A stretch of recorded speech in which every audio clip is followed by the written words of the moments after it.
Isang malaking trade idea ang pwedeng yumanig sa buong Eastern Conference at ang Cleveland Cavaliers ang maaaring maging bagong powerhouse ng East. Sa ngayon hindi pa ganong kaaktibo ang Cavaliers sa offseason. Bukod sa pag-trade nila kay Dennis Schroeder, wala pa silang ginawang malaking galaw. Pero matapos silang umabot sa Conference Finals, alam ng Cavaliers sa kailangan pa rin nila magdagdag ng talento. Lalo na ngayon na mas lumalakas ang New York Knicks at Philadelphia na parehong nakikitang malakas na koponan sa East. Kaya lumabas ang isang napakalaking trade idea na maaaring magbago sa buong NBA. Sa hypothetical trade na ito, makukuha ng Cleveland sina Kevin Durant at Jalen Duren. O dalawang malaking pangalan ang pwedeng mapunta sa Cleveland.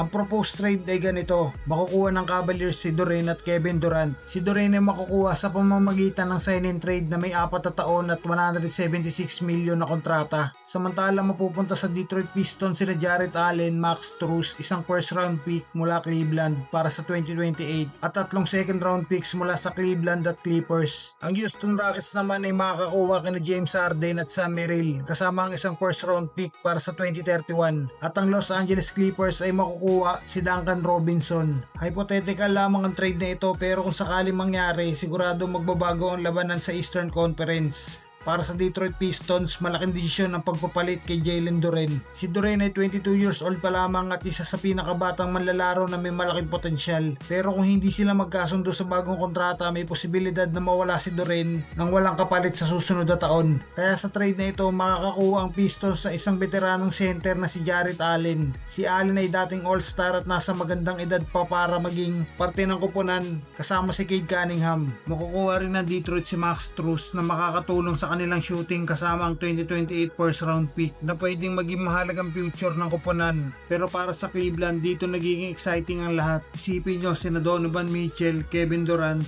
Evan Mobley, Jalen Duren sa isang lineup. Si Durant ay magiging elite scorer na pwedeng umiscore kahit saan sa court dahil dito hindi na kailangang buhatin ni Mitchell ang buong opensa. Mas magiging maluwag ang laro niya at mas magiging dangerous ang Cleveland. Samantala si Evan Mobley magiging pangunahing depensa habang si Duren naman ang batang center na pwedeng maging long-term partner niya sa loob ng court. Para naman sa Houston Rockets, makukuha nila si James Harden pabalik, isang veteranong scorer at playmaker. Kasama sina Sam Merrill at isang 2031 first round pick. Ang Clippers naman ay makakakuha kay Duncan Robinson na magdadagdag ng outside shooting para sa Los Angeles Clippers. Pero tandaan, hypothetical trade lamang ito at wala pang garantiya na mangyayari.